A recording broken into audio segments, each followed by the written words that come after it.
that for a lot of people will be like, why would I ever be in this position, right? Like, this is not one of the more intuitive positions, but it is one of those things where you kind of just have to trust that that's a thing that you'll be in eventually. Let's have a look at what it is. So, if Jaden lays down, we're working on half guard top, okay? What defines basically half guard is he's down, I'm up, okay?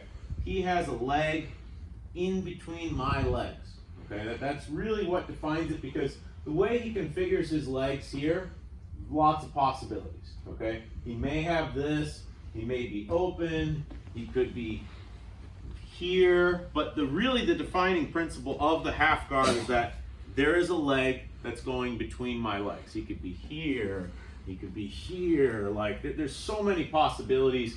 He could go, instead of this one, he could have this one like that. But this leg between my legs is really what defines it as half guard, okay? As opposed to here, we're in the open guard, okay? His legs are open. There's not a leg really between my legs, between that center line like that.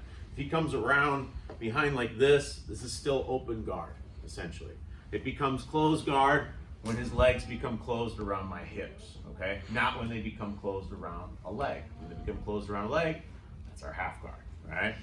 So that's just kind of overview of what it is that you're dealing with there. And that's a lot of terminology sometimes for people that are new to jiu-jitsu that is a bit confusing. Like, well, why make all these distinctions? Well, we're just trying to classify possibilities and positions as we go, right? We're trying to create like, okay, we know that when those things happen, like we know that certain movements are more possible and less possible here than they are when they're here, okay?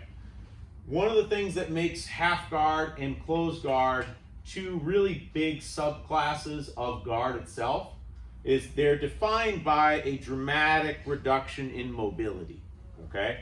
When we're in the open guard position, for both of us, there's a lot of movement that's possible, okay? Our goals are actually still probably mostly the same, but there's a lot of movement possible, okay? I would say the defining feature of him having a leg inside my leg is now I don't have a lot of dynamic movement that I'm capable of, okay? I'm not gonna roll, I'm not gonna like flip, I'm not gonna run, I'm not gonna jump, okay, once he has this. Similarly, it's similar to closed guard. Why would he ever close his legs around me? Because I'm not gonna run, jump, spin, flip, do all kinds of things. No jump kicks for me, right? Like I'm settled into a position. And ultimately in jiu-jitsu from the top, we want to move past his legs, okay? We call this passing the guard. You can think of anytime you hear the word guard as legs, okay? If you just started jiu-jitsu, guard means legs. Why do I want to get past his legs? Because in real fighting, these legs are also weapons, okay? Things he can use to kick me, all right? Or in the case of wrapping me, there's something that he can use to pull me and start to move me around, okay? He has control. He stops my fundamental movement as well, okay? When I can get past these things,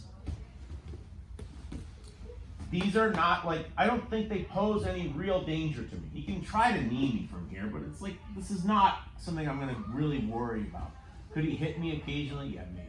I don't know. Maybe Jaden's really flexible and he can swing his foot and scrape my face or something. But when I'm here, these legs can knock me out very easily, okay? So a general idea is like, I wanna get past his legs, either to being what we call cross sides, or I want to get to mount, okay? I want to get to here, and if he were to turn over, we would call that rear mount, okay? Either way, I'm past his legs, right? That's where he's very, very dangerous, right?